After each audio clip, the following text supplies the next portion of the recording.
Anna.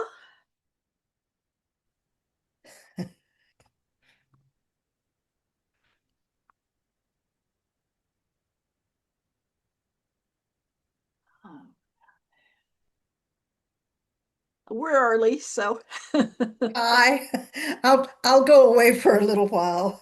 oh, no worries. That's okay. I'm Kathleen Cook. Nice to meet you. Have Nice met to you by meet. email a couple of times. Yeah. It's nice to meet you too. Yeah. We just launched our new homepage on the website today. Ah, So I was working with that before I came in here. And it looks better because now we'll have our workshops always featured. So every month you'll know what workshop is on. that's And great. and if you're a member, you'll get a link to it. So Yeah, yeah. and then we also have underneath we have our personal events, our in-person events, the different places that will be in Arizona and different parts of Arizona. So we'll have that on there too. That's nice. And Yeah. so it'll don't mind my clocks here because my brain used to be a steel trap. Now it's a colander. And so Yeah. I have to use my clocks in order to remind me. And they beep, beep, beep. Don't forget the workshop. I still have a calendar, an old paper calendar. Yeah, Uh-huh. habits die slowly. I do So, I do too. I just have my little regular alarm yeah. clock that I use right in front of my desk, even though I have it on my computer and stuff, but I don't like the technology. I don't either. I just like those old-fashioned things. There's Yeah, it can cause as many problems as not. Oh, So that's for sure. And so I'm part of that Anthropic lawsuit. oh And wow. just still waiting to hear, Actually, I signed up for that too. good, good. The more the merrier. Yeah. But It it I kind of blows my confidence in civilization that people think they can do that, yeah, and get away yeah. with it. So So many things people are getting away now. Privacy is just being chipped away and chipped away. And I feel bad for the kids and the grandkids who are never going to know privacy. They're never going to know what it was like to be free to, I remember that one meme on Facebook. It said, "Thank God I did all my crazy stuff as a teenager before the invention of the internet." yes. Because those pictures will be there forever, to remind people of the stupid stuff they. And when I was 13, I don't want to think of the stupid stuff I did. And I am glad nobody can see it now. I agree. I mean, once it's on the internet, there. Yep. Just this morning, my son sent me a picture of my grandson, Mhm. and he was holding a Lego model ship that's about this big. Uh-huh. And he sent that picture first, and then he used AI and he modified the ship and made it a big sandwich. Oh my goodness. So it's like, yeah, in a matter of just minutes. So Yeah. what's Yeah. real and what's And not? nowadays Yeah. you can't tell. There are so many, and there's so many quotes on Facebook and so many things. They attribute so many quotes to famous politicians or to Pope Leo or something, Yeah. and they're not true, or they're half true, or they're, 10% true. And people put them on. I don't know why they do that. Why they want to put words in people's mouths that they didn't say. And they're getting so good at it that, like, there was a video of, I think it was Brad Pitt, and he was fighting, um, another actor. I can't remember the Oh, name right uh-huh. now. And I mean, they were throwing punches and, making contact. They were never in the same room together. Yeah. Yeah. Tom Cruise. It was Tom Oh, Cruise that okay. he was Okay. supposedly, so even you can't believe your lying eyes anymore. No, So, you can't. You can't. It's scary. The new world is scary. My son is mhm. currently in Germany getting a master's in AI research. Ah. And he tells me that he loves AI, but he's scared of it too, you Hmm. know. And so he said they're going so fast because every country is afraid of being behind, and every Right. Yeah. country wants to research first, and they're bypassing the safety protocols because they have to be first, because they're afraid of somebody else getting the jump on them. And we're doing it too. China's doing it. Everybody's doing it. Everybody. Somebody joked and said, who knew that Terminator was actually a documentary? Yeah, You yeah, know, so your son's in Germany? yeah. He's What been in part of Germany for the Germany? last 2 years in Dusseldorf. He's going Ah, to Heinrich Heine University there to get his master's. And oh, Peter's in. Hi, Peter. hi. Hello. Hi, Peter. I was just talking about my son to Lila. That's Lila.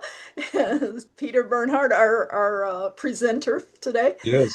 And I was just telling her that my son is in Dusseldorf. He's been in Dusseldorf for the past 2 years, getting his AI getting his master's in AI research. And Hmm. he tells me that even though he loves AI, he's afraid of it because he Mhm. thinks it's going way too fast. Yeah. A lot of people And have, yeah. The reason I ask about Germany is that we lived in Germany in the early 1980s, while there uh-huh. was still a West Germany, Oh, yeah. and we came back with a baby. Oh, And wow. so she was born in a German hospital, so she had her German birth certificate, and we Uh-huh. said, "Don't ever lose that, because Yeah. we Well, don't know how you would ever replace that." Yeah. my Right. son Kevin is a dual citizen of Germany and America. And you were born in Germany, right? Yes, I was. Yeah. I, What Yeah. part and of I, Germany? Stuttgart. Ah, Ah, okay. that's not far from Dusseldorf where he No, is. It's no, not it's that not. far. Yeah, No. We you're a couple hours. we lived in Scheideggen, Oh, okay. in the middle of the German wheat fields. There wasn't much there, Oh, so yeah. it was a small town, maybe 1,000 people. Oh, wow. Yeah, but it was a I've really great experience. I've only Yeah. visited twice, and it's been a long time since the last time. So, hi, Diane. Yeah, we're early, so we're Yeah. just chatting. I'm gonna try and make sure I can share if that's all right. Okay, sure. Go Yeah. ahead. Yeah. Okay. Good morning. Good morning. We're just chatting. We're a few minutes early, but yeah, we're I all have to talking I have about to turn off my TV. I didn't think anybody'd be here, so I didn't do okay. Okay. Yeah. But he's actually coming home at the end of next month, so and he'll have his degree then, so Oh, that'd good be for good. him. Okay, started screen sharing. Okay. Yep, Looks like it works. Okay. So good. I need to get back out of there. Okay, great. Yeah, I'm looking forward to this. I saw this workshop. I think it was this workshop. You'll have to tell me if I'm wrong, but I must have seen it in like 2010 or 2011. It was quite a long time ago, and I really was impressed with it at the time. I always meant to ask you to do it again. Yeah. Actually, I think it was a published article. I had two published Oh articles. yeah, yeah. Yeah. Yeah. Yeah, and we put it in the digest. As a matter of fact, I think it was in one of the first digests that I edited. Yeah. And then so I revised it now for a workshop. Oh, okay. Yeah. Okay. Yeah, because I started editing. I was the editor of the Arizona Authors Association from March of 2019 until I became president in January 2024. So that was a while that I was editor. And I remember you were one of my first columnists when I took over that job. Yeah, Yeah. yeah. Okay. That was a while back. Yes. Yes. We all got a little older. Oh goodness, don't tell me. Yeah, that's for sure. Oh gosh. Well, we do have 43 total registered, and usually we get about maybe half or two-thirds of what register actually show Yeah. up. So, Yeah. and Yeah. they usually come at the last minute. So, yeah, Right. Yeah. Yeah. I just thought I'd come in early in case I get to chat with anyone because it's kind of fun to meet the people in the membership that I email, when I email them. But it's nice to put faces to the names because I feel like I get to know everyone in the membership. It's been wonderful working as president. Uh, Good. yeah. But I'll probably ask somebody who is actually in Arizona now to take over when my term ends in January of 2028. And I'm currently not living in Arizona. I'm currently living in Maine. I lived for in Arizona for, hi Thomas, hi Jimmy. Uh, I lived in Arizona for 50 years and then I retired to Maine. And everybody in Maine thinks I'm absolutely insane because they all want to retire to Arizona. Yeah, yeah. And so I'm kind of the subject of conversation around here. Oh, that lady. Well, being from Alaska. But yeah, I think the next president will probably actually be living in Arizona, which will be more convenient for like all the in-person events. It'll be nice because I don't get to go to Arizona as much as I'd like to. The last time I was there was in August of 24. So it's been a while. Anyway, it's good to meet you both. It's good to see you both in person. Everybody, it's good to see everyone in person. Hi, Marie.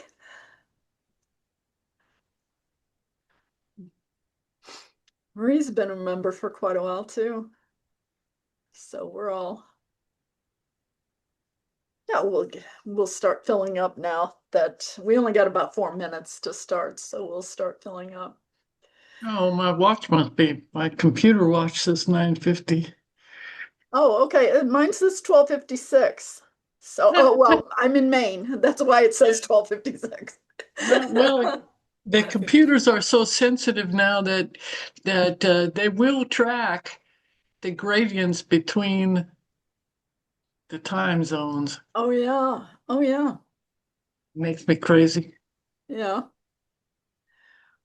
Yeah, well, we've got a couple of minutes to start, but I was just telling everyone that we just changed our homepage today. So from now on, when you want to know when the next workshop is, the next Zoom workshop, just look on our homepage and you'll see it right there, right underneath Oh, our okay, good. Arizona Authors Digest. So that'll be kind of more convenient than, kind of wondering or because I usually send emails to tell everybody, hi Daniel, hi Kathleen. Hi. uh Save you time too, probably a little bit. well, yeah, that's true too. Well, I'm going to send the emails anyway because I just want to make sure everybody gets it, but it'll be nice to not have to dig for an email. You can just look on the homepage from now on. I'm It's sorry. What was your name again? Arizona office? Kathleen Cook. I'm the president of the Arizona Authors Association. Okay, Kathleen, thank you. You're welcome. Thank you. Thank you for coming. Hi, Elizabeth. Good morning. Good Good morning. morning. Peter stepped out for a minute, but he'll be right back. He's going to be our workshop presenter. And hi, Betty. Hi, Melissa. And so good to see you. Okay, so we have two Kathleen's then. Yeah, yeah, we do. Two. But since I'm just always Arizona Authors because I use our company Got it. Zoom to log on. So and yeah, so we've got people coming in, and Peter's still not here, but we've I'm got back. about okay, I'm back. okay, great. Yeah, we've got hi Ram. Uh, we've got about a minute to go, and Lorraine, hi Lorraine. Hi. Good to see everyone. Yeah, we're gonna get started in just a minute. And I think everybody knows me. I'm Kathleen Cook. I'm the president of the Arizona Authors Association. And it's good to see you all here. I did want to say a little bit about before we start about Peter. Peter has been a longtime member. might have even been here since before I was. I don't know, because I've been here since 2000. I mean, 2009, late I, 2008, I 2009. don't, yeah, I don't remember. I don't remember either, but I know you were on almost as long as I have, if not longer. And Peter is a former attorney, and he is a writer extraordinaire. He does spy thrillers, and he has won an award in the Arizona Authors Association for every single book I think that you put out. I think has won an award. And you've won first place a couple of times. Peter has done this. Peter did this article on pesky pitfalls way back when I first started being an editor at Arizona Authors Association in 2019, and he's developed it into a workshop. So he's got it down to a fine-tuned point here. And hi, Gary. Without further ado, I'm going to let you take it over then. Thank you very much. Thank you. Has everyone received the outline that Kathleen sent around? Okay, good. Right. So I'm going to go through it without trying to read it, and we can just talk about your opinions and your reactions to it. So the first point is, of course, the probably the most important in fiction writing, and that is how to start. And let me pull up the outline if I can here for everyone to follow along. Oh, wait a minute. Share. Okay. Um,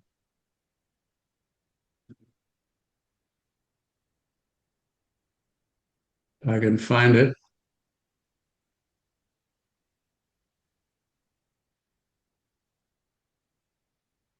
There we go. Everybody, everybody see that? Yes. Okay, good. All right. So first point is, um, and I know I did this when I first started out writing, is you want to explain, you want to get a set of background for your reader. And so it's very tempting to select a starting point that is just way too early before the inciting incident happens in your novel. So the term that I'm sure you've heard is in media res, meaning that you start in the middle of the action. Now that means a crucial point. It doesn't necessarily have to be an action. It can be a decision. It can be anything that will change the protagonist's life. A main problem, a conflict. Everything until that point is backstory, and everything after that is the story. And and the way somebody put it that I love is you start a story the way you pick up a cat, as far forward as possible. And you know what happens if you don't. So you have a few paragraphs to hook the reader or an agent, as the case may be. So you don't start with background information. Uh, you will have plenty of opportunities later on to fill in crucial background in bits and pieces, but only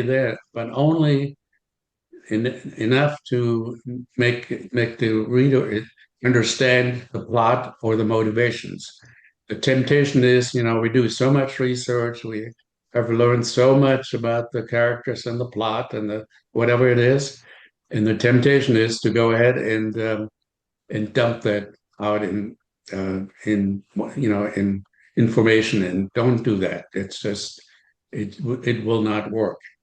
And one book that I could recommend that has some examples, and most of them funny and hilarious, are this How Not to Write a Novel. by Howard Midmark and Sandra Newman.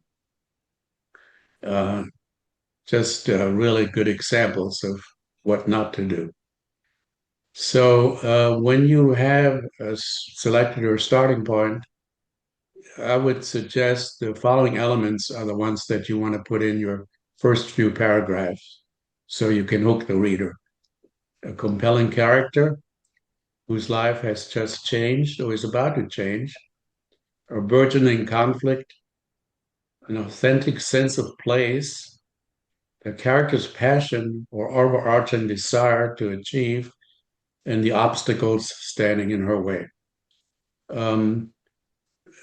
Based on my own experience, when I wrote my first novel, I didn't keep count, but I bet you I rewrote that first chapter probably more than 50 times till I finally ended up with something that I was satisfied with.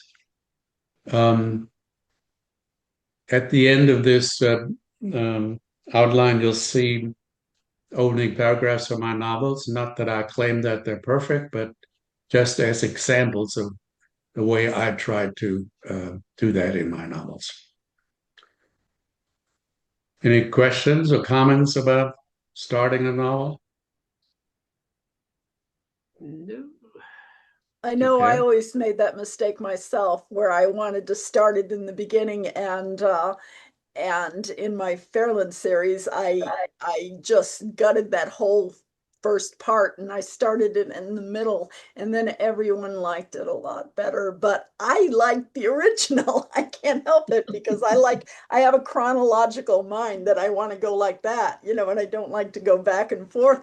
But everybody else told me that it was a lot better. Yeah. Okay, so the next point is pitfall number 2, and using adverbs to explain or punch up weak dialogue. And this is something, as I say in the outline here, that people say there are no ironclad rules when it comes to writing, but fiction writing. But to me, this comes close to a rule as far as I can tell. It's if your dialogue does not stand on its own and you attempt to explain it, you will weaken your writing. And another book that I highly recommend is Self-Editing for Fiction Writers.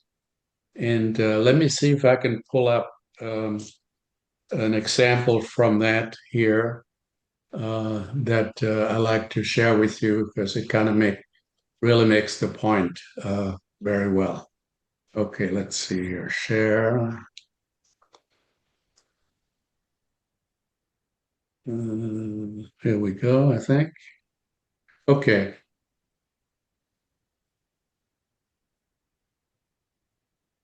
All right, that's from this book. Imagine you're at a play and it's the middle of the first act. You're getting really involved in the drama. They're acting out. Suddenly, the playwright runs out on the stage and yells, "Do you see what's happening here? Do you see our coldness is behind his infidelity? Have you noticed the way his womanizing has undermined her confidence? Do you get it? You get it, of course, and you feel patronized. You're an intelligent theater goer, and what's happening on the stage is clear enough. You don't need the writer to explain it to you.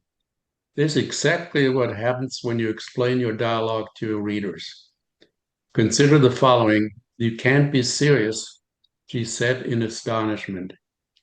If you're like most beginning novelists or short story writers, you write sentences like these almost without thinking.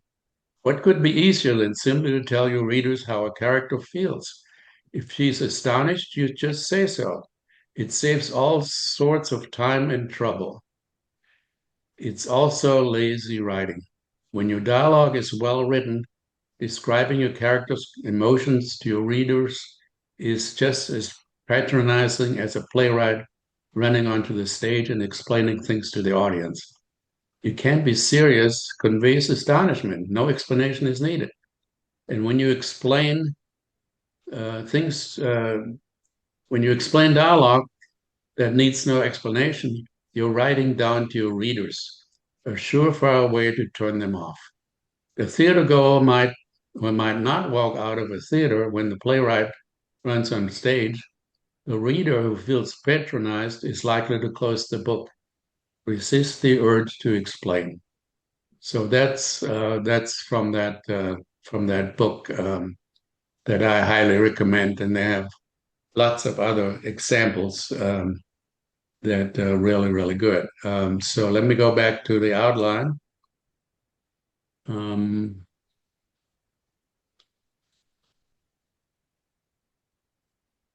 hard to find. Here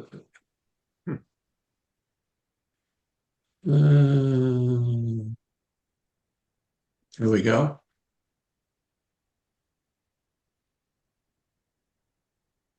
All right. So here are some examples from that book. Don't worry, the radiation level isn't very high.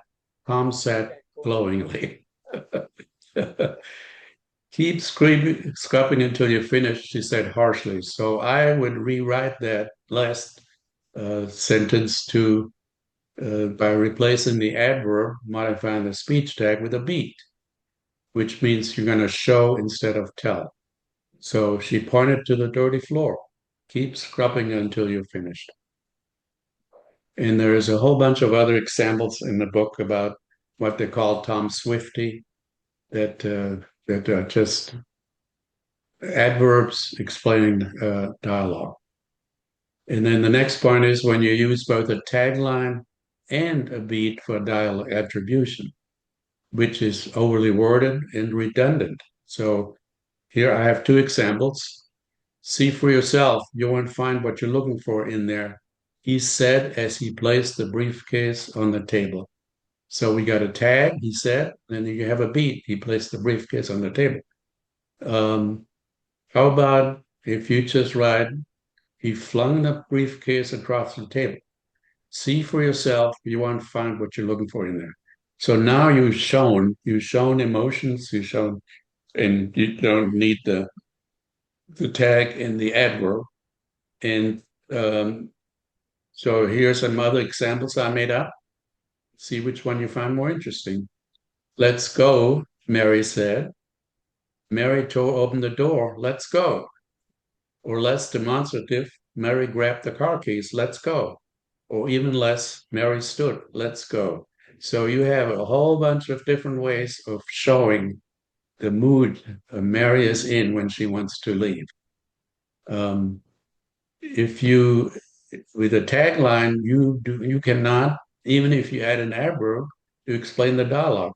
It will weaken your writing, and I would say that you risk having the adverb police come for you. Any questions, comments? Hi, Peter. This is Ram. Can you hear me? Yep, yep. So I was looking at it. It's a good examples, and the first thought that came to my mind was that it simplifies and makes it less monotonous. Keeps the story moving rather than trying to slow it down.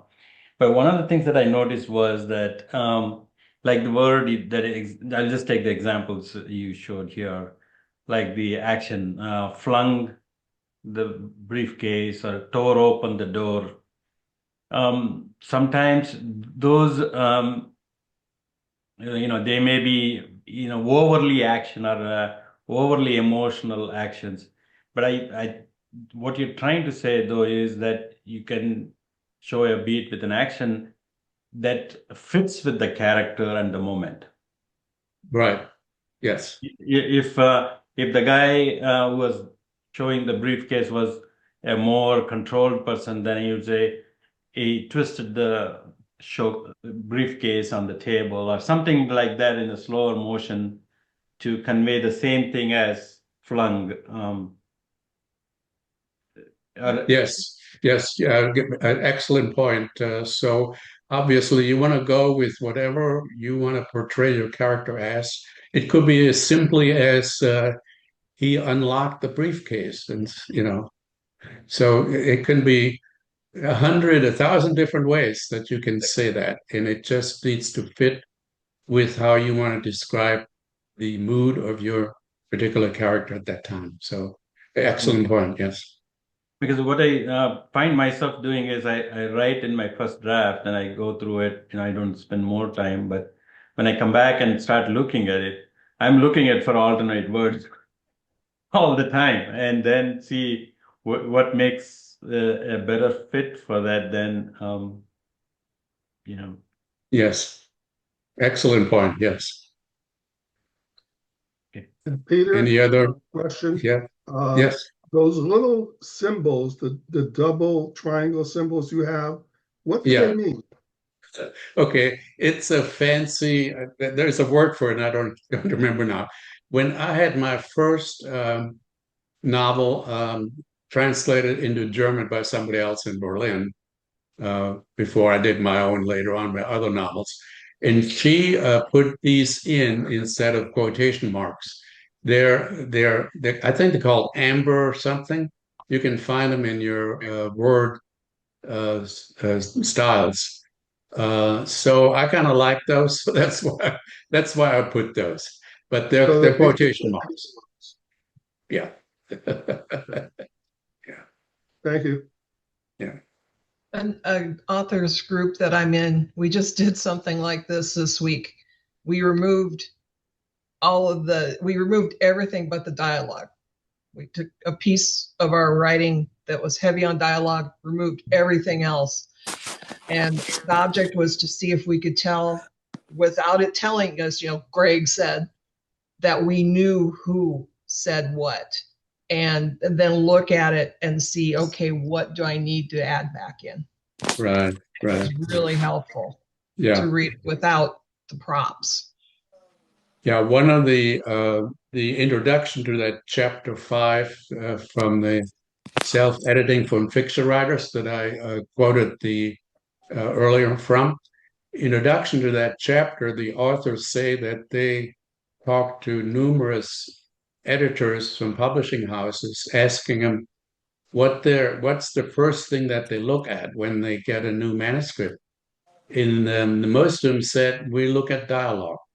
If the dialogue is crispy and good, we'll keep reading. If it's not, we do not read. So dialogue is crucial, and it's probably one of the more important and more difficult things for us to write. Yeah, the lady who's teaching this class is an editor, and she's very focused on that. Right. Yeah. Yeah. I have a question. Yeah. Can you hear me? I'm Tom. Yes.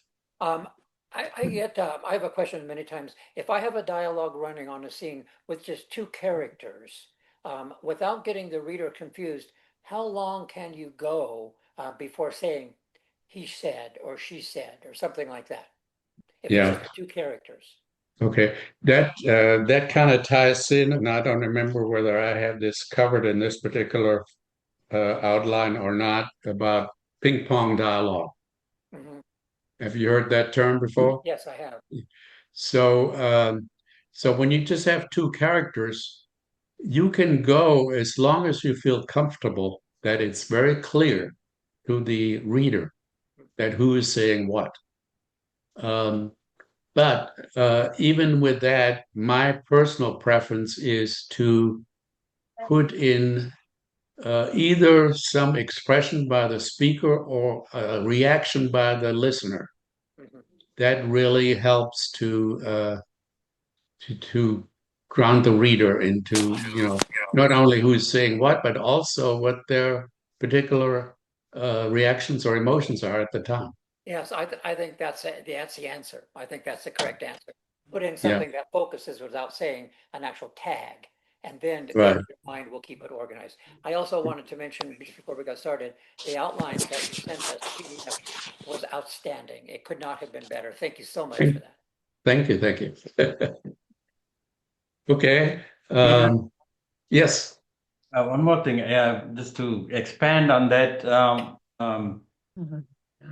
what you talked about the ping pong. It gets a little difficult with more than two characters involved in the conversation. If you're trying to show the reaction of the person, then it's kind of leaving out the other person in the room or conversation. So almost then, it's if the especially if the conversation is addressed to one of the let's say there are three or four participants, and if the conversation shifts to something that is more pertinent to one of the people, then I've tried to use the name of the person as as part of the conversation. Like Yeah, that's one way. Of course, what I would say is though that if you have three people to the conversation, uh, that each one of those three is going to be involved, whether or not a particular comment is only directed to one of them.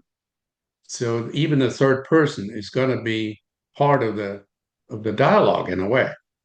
And so you can actually say something where one of the characters turns on the other one because they gets angry or something. And that does not mean that you're now confused the reader about the third person not being there. So there's several different ways of doing that. Um, yeah, because and if you show the reaction of let's say, sorry for interrupting, but if the let's say one of the three people had a reaction, yeah, she got angry with the remark. right, right. And it doesn't say who said that. Which of the other two people said that that made her angry. Unless it was flowing in with the previous thread, that still didn't lose the character that might have said, and it is very clear. It's harder to know whose comment that created that reaction in one of the people in the room. Well, I would say that you can make it very clear that somebody is saying something and one of the characters reacts to it with anger, and you can even have the third person then trying to jump in and pound things down. So there's a lot of, there's a lot of different ways of writing that and making it very clear who is saying what and who is the one who's reacting to it. Is that does Thanks. that answer your yeah, okay. Okay, so let's move on to one of my favorite subjects, and that's POV. And so the outline kind of points out the main difference between first person and third person, which I know you all are thoroughly familiar with. First person, you're limited to what the protagonist can experience, see, hear, surmise, sense, infer, all those you can do. Third person, you're not limited to the protagonist, but you can delve into as many characters' point of view as you, as the author, seem best for telling the story the best way. So, advantage of first POV, intimacy. So the point I'm making here is that uh, you can have your cake and eat it too, because as Sport and Life said, it ain't necessarily so. You don't have to have first POV in order to show intimacy. And how is that? Because you can use one of the really great narrative devices called deep POV. Everybody familiar with that? Have you all used that before in your writing? Okay. So from deep POV, what you do, you move from third limited into deep POV in key moments. You can then inherit your character's mind, feelings, fears, thoughts, direct or indirect thoughts, by writing as if you were the character. And unlike in first POV, you're not limited to the protagonist. You can apply it to any character you, as the author, deems deserving of that kind of close-up treatment. So I'm going to give a couple examples from my novels just to illustrate the point. And as we go through this, let's identify which part is third POV limited, which parts are deep POV indirect thoughts, and which parts are deep POV direct thoughts, also known as interior monologue. And I also would challenge you to notice the absence of two common writing devices, which you do not need or use in deep POV. So I'll project a color-coded sheet reflecting my assessment as to each example as we go through them. And as I say here, in some instances, a very close call. So please feel free to voice your opinion whether something is not the way that I have labeled it. So here's the first example. This is from my novel, Red Romeo. She reached for the door handle, but lingered. An invitation for a kiss? Perhaps, but he couldn't be sure. Too early, don't rush things. Better to be certain she was ready for romance rather than move prematurely and turn her off. He covered her hand on the seat with his. She smiled at him, then withdrew her hand, and so the moment passed. Anyone have any opinion? Which part of this paragraph is third person limited, which is indirect thoughts, and which might be direct thoughts or interior monologue?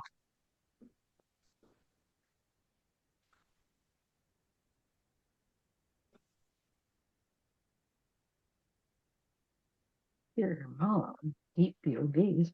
She's got a monologue. Don't rush things. Better to be certain she was ready for romance rather than move prematurely and turn her off. I think it's indirect thoughts. Oh, I think it's direct thoughts. Interior monologue. Yeah, that's what I think too. Mm-hmm. Well, let me pull up my my color coded sheet and show the way I've classified it. So okay, stop share. Okay, and then share. There we go. Okay, so here we go. And I've put no color is third POV limited and dialogue. Yellow is deep POV indirect thoughts, and turquoise deep POV direct thoughts or interior monologue. So this is the way I would classify this. So he's thinking for himself, is this an invitation for a kiss? Perhaps, but he couldn't be sure. So to me, that is indirect thought. Then he's telling himself, it's too early, don't rush things. So that to me is direct thought or interior monologue. And then again, he tells himself, better to be certain she was ready for romance rather than move prematurely and turn her off. So those are the way I would classify it. Again, it can be very close. So this is not a right or wrong, but it's an illustration of the way I see how you can use deep POV in your novel. Peter, you did something interesting in this. I was thinking that it was indirect thought, the better to be certain, but I wasn't sure about the earlier first two, three sentences. You've done something interesting here that you've gone from indirect to direct and they again switch back to you kind of sliced it in. Yeah, as you notice, the indirect thought are still in third person POV. Right. But the direct thoughts are in the now first person because the character is talking to himself, basically. You know, it's too damn early. Don't rush things. He's telling himself that. You know, so to me, that would need to be in first person, and then you go back to third person. So And I had the question on that third sentence. After the don't rush things, better to be certain she was ready for romance rather than move prematurely and turn her off. right. Here is, um, I hope I'm making myself clear in my question. Here, I wasn't sure if this was the voice of the character or voice of the author. Voice of what? The voice of the author. Oh, no. There is no author here. There's no author here, and there should never be an author here. If there's an author here, then we got a problem. Then you go back to the old way that novels were written 300 years ago. Right. Yeah. No. No. This is the character. We're in the character's point of view the whole time. Okay, so you don't recommend the viewpoint of author to mingle with the character's indirect thought? No, that would be the death sentence for me. The authors of that book I mentioned earlier, the How Not to Write a Novel, Uh-huh. they point out that back when back 100 of years ago, you could write a novel with like Charles Dickens and all those, and I forget what they call it. They call it um, the view. It's like a God view almost. I can't remember the term Oh, for that. right. Yeah. Yeah. I Pardon? remember reading something like that from James Wood. Yeah. So they say that that's the way books were written. That book Mhm. would not be published today, Mhm. basically. Yeah, the clarification I was seeking here, Peter, is it based on certain genres? Like historical fiction sometimes requires like background of information or something that needs to be in that context, not out of context, but in that context to be brought in to tie in with the times or um, social environment or situation. That's sometimes is beyond the character's indirect thoughts. If it's historical fiction. Okay, I'm not sure I understand your question. Now, like if there is a like it's saying, okay, this was, we would never do something like this in this country, so better be aware of things. And so that means that um, giving something context of maybe is in a different foreign country where the norms are different. And it's not the character's indirect thought, but it is someone kind of, giving a context of where this is happening, and maybe he should be cautious about his move. Well, I'm that just making it you up. you can do that all through the characters. You can have a character point out, no, this is not the way that we do things in wherever, Okay. Kazakhstan. So you always want to be with a character. I would highly recommend never to inject yourself as the author in any of your novels. Okay. All right, well, let me get rid of this color coded thing. Let's go back to the other one.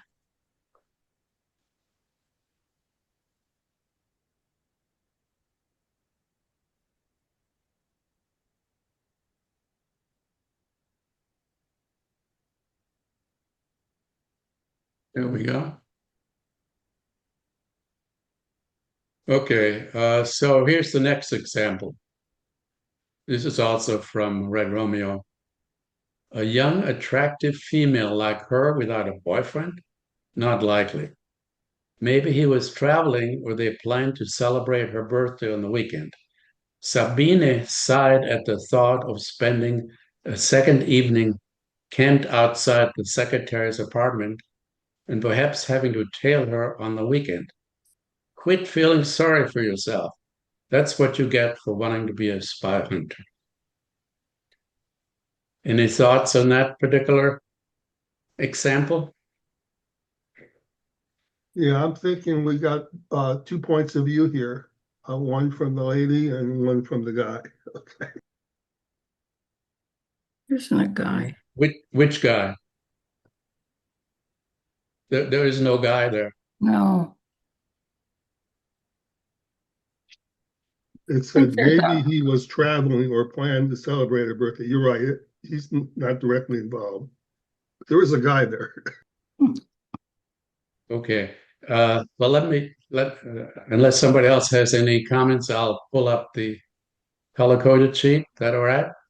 Yeah, the last sentence would be direct thoughts. Yes, the last two sentences. The Yes. last two. Yeah. Because she's telling herself, quit feeling sorry for yourself. And maybe the up to where weekend ends, that would be the deep POV. Yeah, well, the first I mean the indirect. yes, Yeah. yes. Okay, let me pull that up. Okay. Stop share and share. Here we go.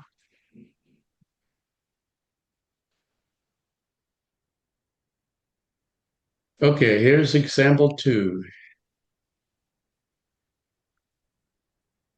The yellow is indirect thought. EPOV, indirect thought. This is, and Sabine, by the way, is the protagonist in this particular novel. She is the West German spy hunter, intelligence agent who's after the commie spies. Okay. So the first couple sentences are her indirect thought. That's what she's thinking. Okay. And then the next part, the white without any color, is regular narration. Okay. And then at the very end is direct thought and interior monologue. Any comments or issues with that particular way to? I have a comment, please. Uh-huh. Um, your first sentence, including well, and also your second's not unlikely. If this was just by itself, if we didn't know who the protagonist was or what this was about, I would think that would be almost omnipotent point of view, because who would think this is a young, attractive female without a boyfriend? Mm-hmm. Mm-hmm. That's what I Yeah, think. you're right. But obviously in context, In context, it's different. she is there. She knows that she may have to camp out at the apartment again and all that stuff. So yeah. Yeah, omniscient, by the way, that's the term I was trying to find earlier. Yeah. So yeah, without that context, you wouldn't necessarily know. But in this, it's very clear that that's her thinking. Okay. Let's go on to the next. And by the way, do you find these examples helpful? I got two more, but if you don't find them particularly helpful, we can move on to the next subject. Yeah, they're very helpful. Okay, good. Okay. All right. All right. Let's go back. Ooh.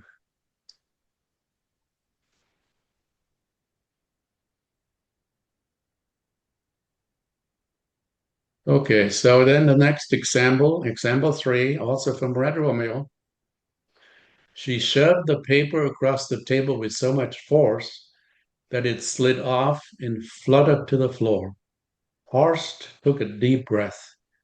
Was she just frustrated about the lack of progress, or was she questioning his work?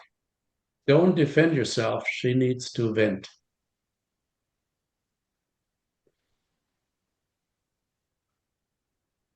What do you think?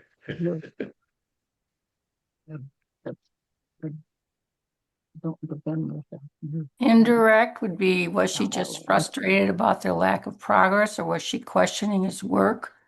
And then the last two sentences would be direct. Yes, Interior yes, dialogue. yes. That's the way I have labeled it. And of course, the first part is just narration. Third per limited, but she's shoving the paper across the table. Yep, that's the way I have labeled it. So let's go on to the next example. Stefan filled the gap. The LP just has the highlights, but I also brought a synopsis in the libretto. He handed her the bag. All I know about this opera is what Trode told me. How about we study it together? Say yes and risk another messy affair. Brush him off? Before she could make up her mind, the intercom sounded. Again, in context, this last part is from a secretary for the Stasi spy master, and Stefan is the Romeo who needs to go to see him. So that in context.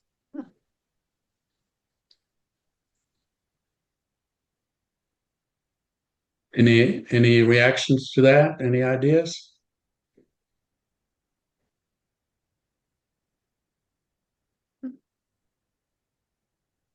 They say yes and risk messy affair, brush him off. That's just a deep,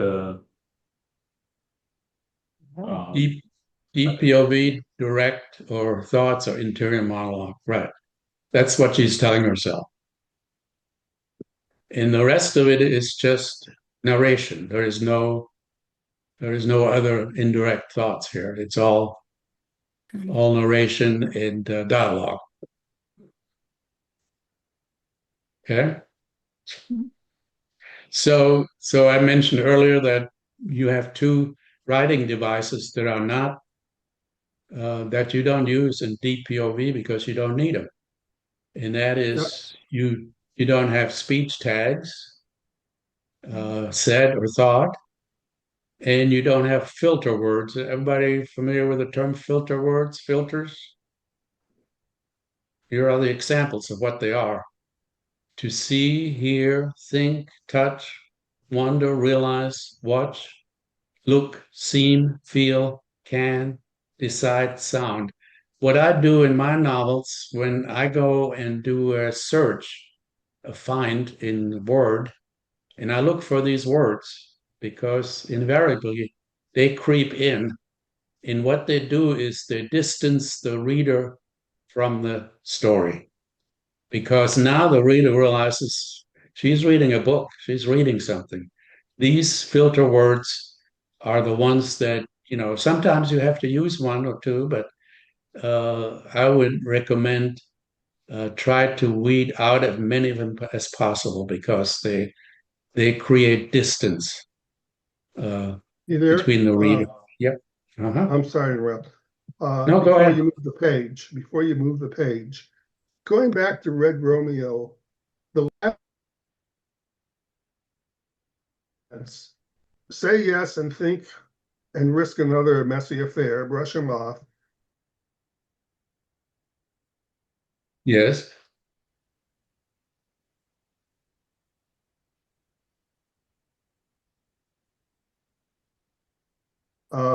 That sounds like what we talked before, an interior monologue. That is, say yes and risk another messy affair.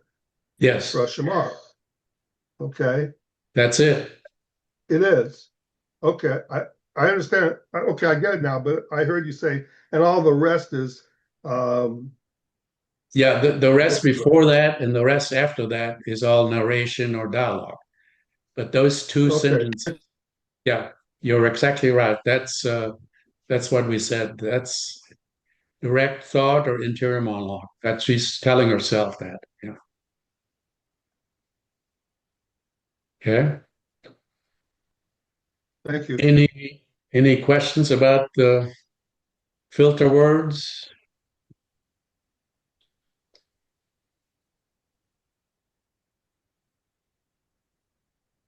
And the other thing that you don't have to use in third in deep POV are pronouns. In third POV limited, many times you have to use pronouns to make sure who is doing what. In deep POV, you, the author, are in fact one with the character. You're inside the character's head and thoughts. And so it's very clear. You do not need any pronouns. Okay.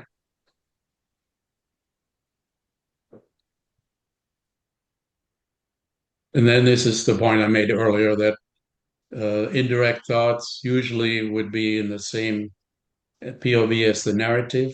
In other words, if it's third person, they would be in third person. But then when you move into indirect thoughts or interior monologue, then you can switch to the first person POV. And then I would caution not to overuse this. It's a fabulous device to get the reader into your character's head, but you wanna you wanna use it only in scenes that are crucial, carry high suspense, tension, and so forth. So you don't want to overdo it. Okay. Any questions, comments? Okay. And then Peter, I then think this, yes, go ahead. you will cover into the next pitfall. But I had that I found myself doing using italics when I was switching in the direct thoughts to first person. Mm-hmm. And that was why I was using the italics. But now I'm, and I went back and reread my draft. And a lot of places I didn't need the italics, but there were some places it felt as if italics would be a better choice, and then I was conflicted. Now I'm using two different techniques, one without italics and using italics. So is it the on or off rule? Either you use or don't use it at all? Well, this is one of my personal preferences. So this is you see a lot of books now published with a lot of authors using italics all the time for when the character is thinking something. I personally hate that. I feel like I'm being talked down to as a reader. I feel like I'm being patronized because the author thinks I'm so stupid that I don't realize that this is the character thinking. So it goes back to the earlier thing. I do not want to be patronized by the author that way. But that's my personal preference. And this goes to the next point here, and pitfall number 5. To me, if it's written clearly and the reader knows it's the viewpoint character who's feeling, thinking, or doing, there's no need for italics. Then if you use them, you call attention to the writing and you're pulling the character out of the character's viewpoint. So, but again, there's the counter point of view by many that love to use italics. I just happen to have the other opinion. So here is an example from my novel Red Romeo, where I labeled the yellow the indirect thoughts and the turquoise direct thoughts. So this is again, we're back to Sabine, the spy hunter. That's her point of view, okay?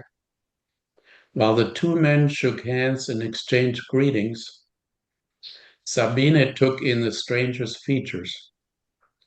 Dark hair, olive complexion, maybe early 40s, a few centimeters taller than she.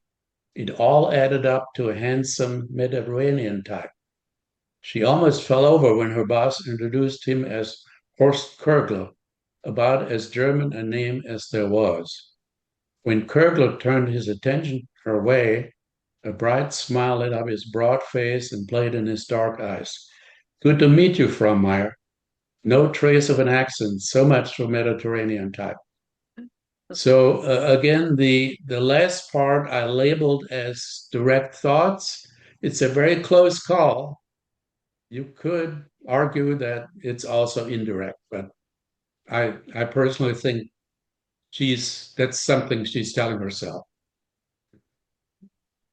So the point here is, if it's written clearly, you don't need italics or a tagline, such as she thought, to communicate to the attentive reader that those are the character's thoughts. So I would say trust your reader's intelligence. Don't mimic authors who use italics to indicate direct thoughts. Interior monologue, again, that's my personal preference. It's not a rule. If you feel the other way, you go ahead and use italics, okay? And again, the self-editing for fiction writers has some good points about that. And one of the points they make is that even if you use italics for short dialogue once in a while, the last thing you want to do is for lengthy paragraphs to be in italics. It is just completely distracting. And so anyway, I would recommend you take a look at that book at those particular pages, and you'll see what they say. Okay. Any questions, comments? Peter, what do you think of the use of italics for where either flashbacks or a letter or something someone said comes into thinking, like a short letter, trying to mix the regular text and flow with something that from a past. Some authors use the italics to delineate that it is different somehow. I've seen that. Yes. Not necessarily context, but it's time or some delineation. Yeah. And I've seen it in modern novels where they have emails that they print emails and they show them in italics. Again, it's personal preference. It's not something I would do. Okay.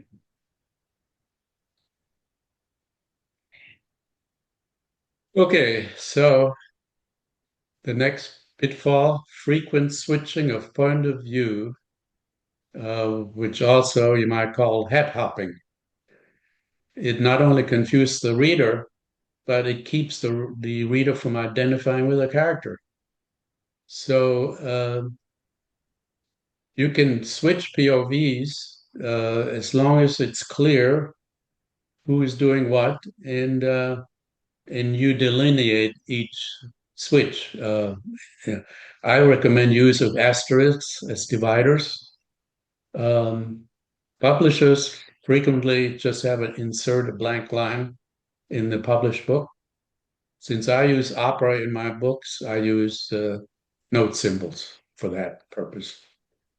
So there are some who say that you should have very few, maybe even only one POV in your novel.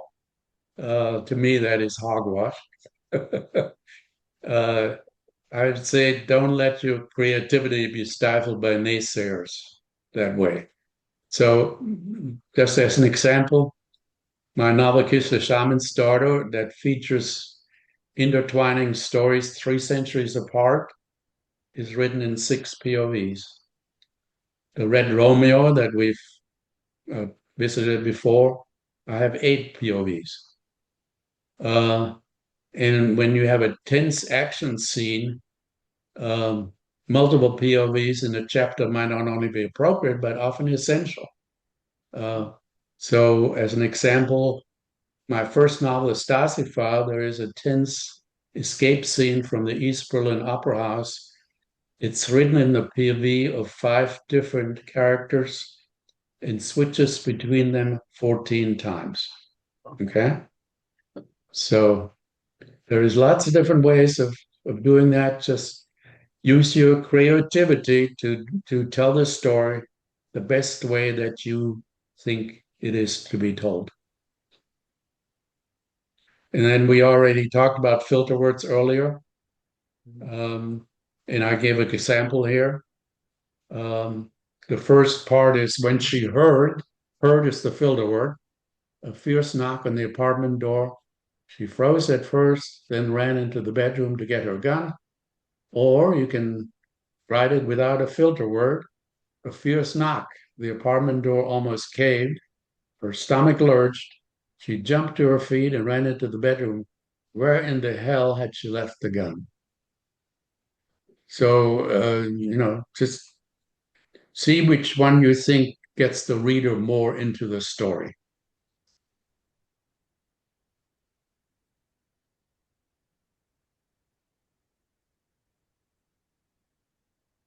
Any comments about that? The I tend second to one is wonder. better. Go ahead. The second one is better. It's more engaging. Yes. Yeah, I agree. Especially where in the hell had she left her gun? That gets your attention. You know exactly where she's going and what she's doing. Yeah. And again, the heard, that's italicized there to show it as a filter word, that kind of distances the reader. It's you realize you're reading a book. And whereas in the second example, you're right there with the character who's experiencing the knocking and doing what she's doing. Okay. I like to say in a thriller, I try to see the movie running in my head as I'm reading.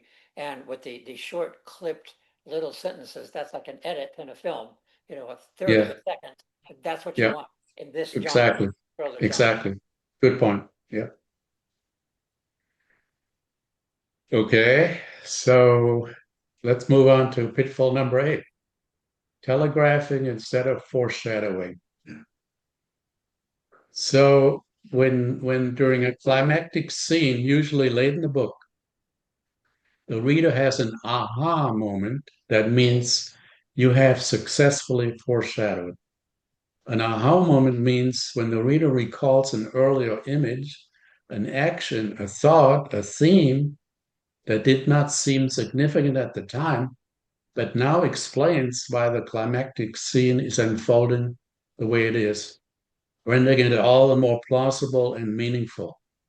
The reader thinks to herself, now I understand why and fill in whatever the foreshadowing method was, fill in employed, and that makes it really, really wonderful for the reader. Mm-hmm. But some authors tend to give away too much too soon, and the reader groans and predicts what will happen, and that means the author has telegraphed and ruined the suspense. So foreshadowing can take many forms. Dropping subtle hints is an obvious way, but not the only one.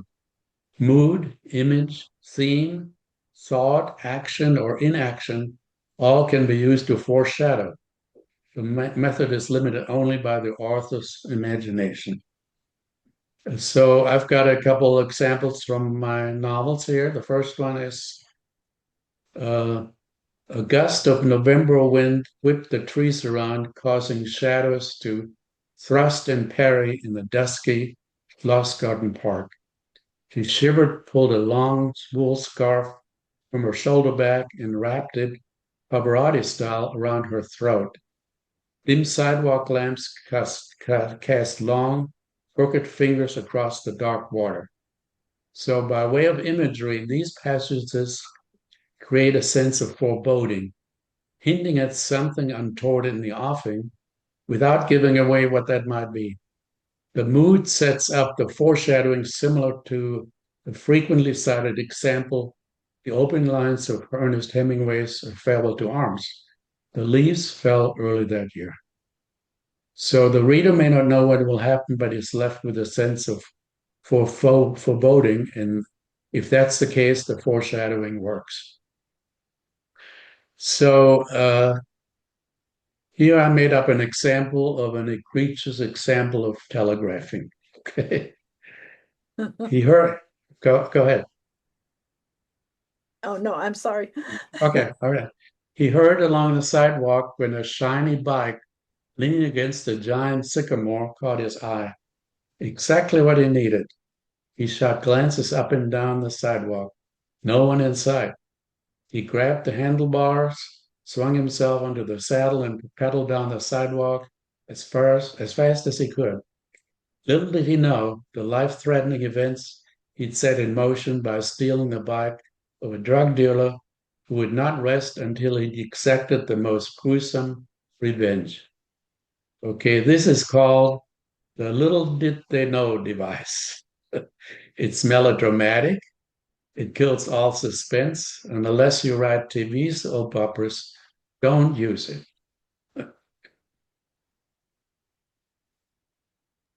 Any comments? He kind of summarizes and gives away the whole like what's to come, right? Yeah, I didn't want to know who the bike belonged to. I just want to assume something's bad is going to happen to him because he took the bike. Yeah. I don't want to know who or what yet. Yeah, but it's the little did they know device, and you'll see it in some books. And I groan and close the book.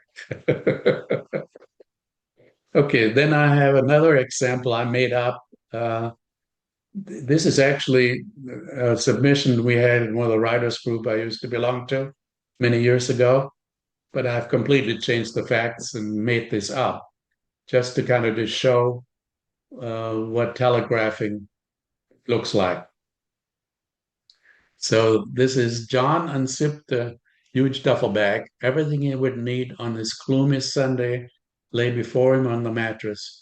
The anorak, whose pockets held gloves and a wool shawl, plus a fur hat to shield him from the freezing temperature at the counter on the steep climb up the mountain, boots with profile soles to steady him on the ice of the rain, a wire cutter to cut through the fence guarding the power station, dynamite sticks he'd placed at the foot of the granite pillars, and finally the Remington to defend himself if worst came to worst. Having deposited everything in the bag, he zipped it up and took one last look around the room. Had he forgotten anything? No, he had everything he needed to blow up that damn station at the stroke of 12 o'clock noon. This author has telegraphed what the character is going to do instead of writing the scene as it unfolds. In other words, he has told instead of shown. The only thing worse would be to detail how we blow up the station, but since I don't know how to do that, I did not write it that way. By telegraphing the actor's intention and means of carrying it out, the author deprives the reader of anticipating what the character might do and how. Even if he runs into difficulties later on, the author has removed a large part of the suspense. Any comments about that? It's really helpful. Thank you, Peter. Okay. Yeah, like I say, this was in a submission. We had one of our writers group with a completely different subject. So I just changed all the facts, but used the same idea. Okay, so I have a list here of all the methods that I have used, I should say some, not all, of foreshadowing I have used in my novels. So there's 12 things I listed here. Mood, imagery, character spying 3 capital letters on an upside down file label, code words in a document lying on the edge of a superior's desk, a character's prior stay at a particular hotel, former law school classmates, how an envelope is handled, last minute change of an opera singer's role assignment, office display, what is there and what is not, casual mention of a family situation like birthday wishes, purchase of a particular piece of clothing, a person's disability, or crossed out ledger, entry in a ledger. So that some of the things I've used in my novels. You lost, that's not an exhaustive list. Like I say, you are only limited by your imagination how to foreshadow. Can I Just say don't, just don't do it where the reader guesses what's going on. quick question, Peter? So Yeah. you know novels that start off with like the disaster scene, or they start right at the center of the climax, and then they go in and they tell you everything that builds up to that. I mean, what are your thoughts on that strategy? Because that's kind of the giveaway. You know, this major problem's going to happen, something's going to blow, you know, but that's really common too. Yeah, I think that requires a lot of skill to pull that off. Uh, there's nothing wrong with starting with some kind of a disaster scene, but then you don't want to have to go back and do a whole bunch of background to fill in all in one swoop. So it takes a lot of skill. A skillful writer can then put bits and pieces in later through the chapters that makes it clear why that happened. But again, I don't see anything wrong with writing it that way, but it requires some skill. Yeah, the other approach, of course, is to do it in a prologue. There's a lot of articles about whether or not to use a prologue. So a lot of editors have a prejudice against prologues. You'll find a lot of articles on the internet that say, no, don't write prologues, we don't want to read them and all that stuff. I struggled with that. And in my second novel, Kiss of a Shaman's Daughter, I started out without a prologue. And then about a year or two later, I decided that to insert a prologue at the beginning. So, but you can do a prologue that shows some event in the past, usually some critical event, without actually cueing the reader in why that is important until later in the novel it'll become clear. So, like that prologue I put in Kisser and Shaman's Daughter, it later reappears in a chapter, crucial event midway through the book. So, I have a so question that, yeah, go ahead. on prologues. I read one recently where there was a prologue, but it didn't make sense until I got to the end of the book. And it just it didn't seem to connect anywhere. Yeah. Yeah, that's the problem. Like I say, that requires skill. It has to connect, it has to be clear, and probably before the end of the book. I'm trying to remember that there is a novel. I can't remember the author's name. He's one of those Stuart Woods. Is that it? One of the authors? It had a prologue with a plane crash in South America or somewhere, and then later on, it sets up later on in the novel why that was crucial. And that in that particular instance, it was done very skillfully, and it made perfect sense. So, Peter, beyond the main body text of the novel itself, it's often you write captivating short of text on the back cover of the novel, right? So, Yeah. like I was thinking of the example about a disaster, like I don't know, tsunami happened or something. So that would have been already known if somebody had just read the back cover, if that was used to capture the interest of the potential readers. Yes, that is a crucial subject, and I probably have written and changed the pictures I put in the back cover of the novel, and also on Amazon. I don't know how many times. It's very, very difficult to compose, to write, and it is crucial. So yeah, that's a whole nother another issue, another subject. Very, very difficult and very crucial. Yeah.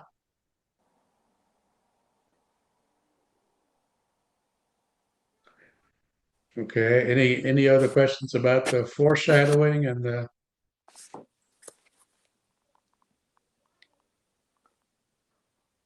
okay. So let's go on to information dumping. Don't stop the story cold to supply backstory. Look for creative ways to insert the information in small doses so it organically flows from the action. And what do we mean by creative ways? Well, the possibilities are endless. Again, it's the author's imagination. Uh, so, for instance, during interaction between the characters, you can slip in essential background that shows the reason for one or both characters' action or behavior. This can be done via dialogue or narration or both, or insert backstory through a character's indirect thoughts or direct thoughts while coping with a crisis, an emergency, a threat, or similar conflict. In that instance, the character might reflect on an earlier experience to help him get through the current predicament. So your job as the author is to feed background information, only necessary background information, in stealthy ways without stopping the action. Um, Unfortunately, you'll see a lot of best-selling authors to get away with littering the open pages with exposition. And there was one that I've I changed the wording, but this is pretty much what the book, after reading for about 2 or 3 pages of nothing but backstory, this sentence appeared. Amos Counsel's rise to the top of the legal profession was the stuff that legends were made of. I closed the book at that point. And, and as Flannery O'Connor said, there's many a bestseller that could have been prevented by a good teacher. So just because something is a bestseller does not mean it's it's a well-written book. Okay.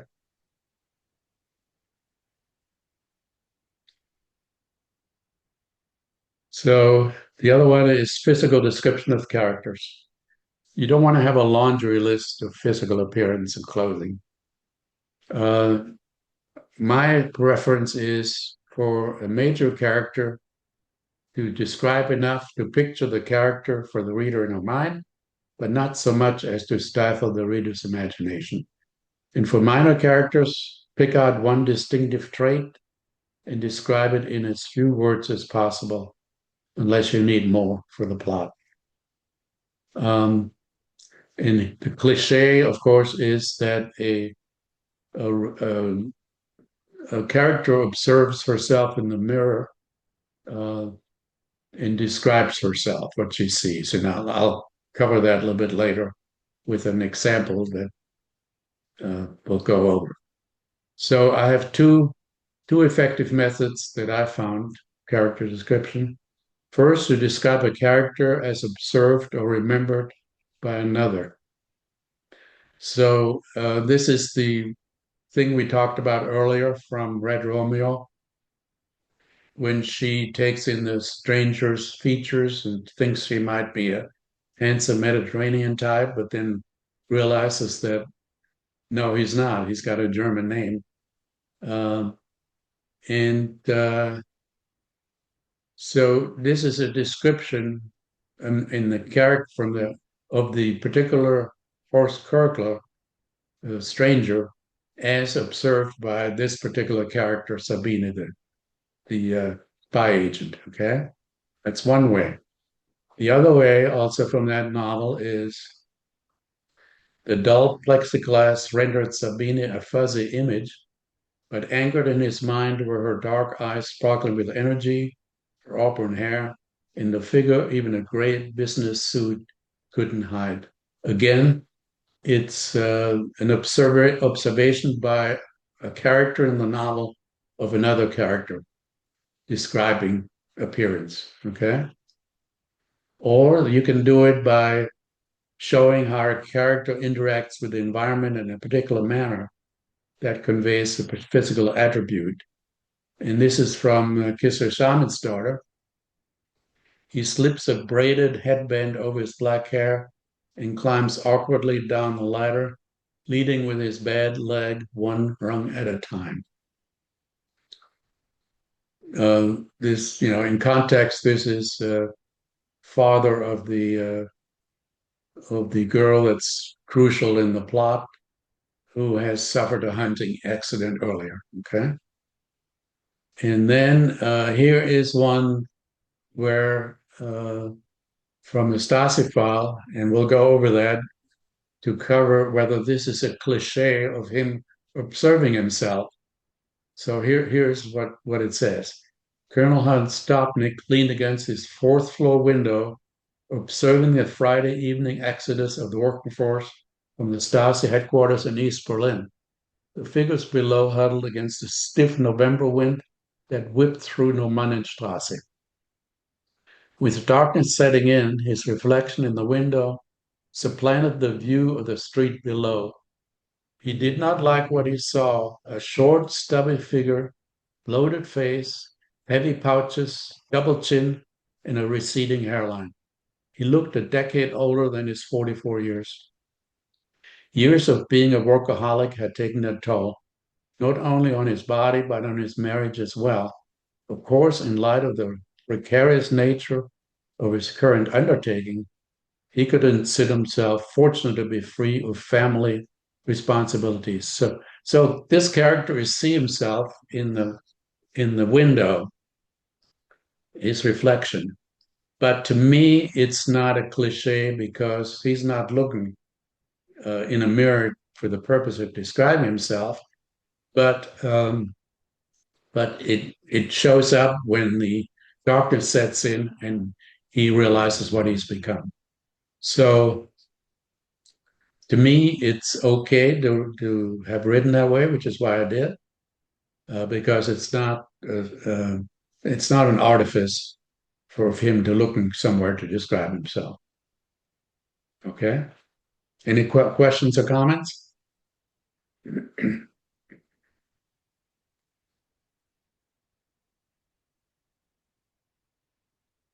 All right. In some ways, Peter,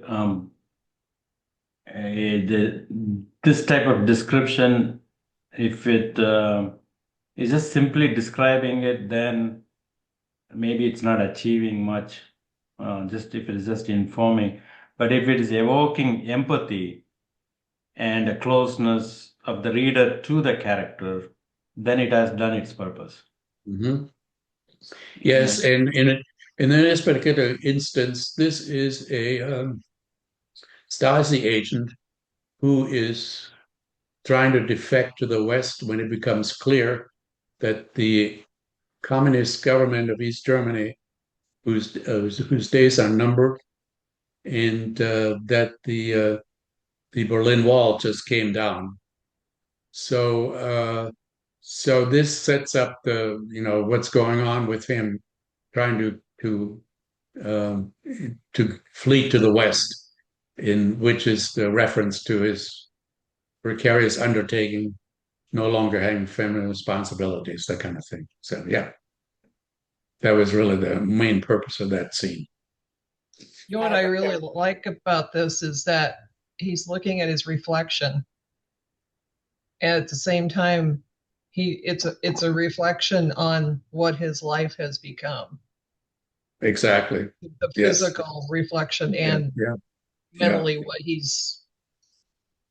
Yeah, and there's actually a nonfiction book that I used in my research that uh, demonstrates the Stasi East German secret police by an American journalist, and this is loosely based on an actual character who ended up defecting to the West, a Stasi agent.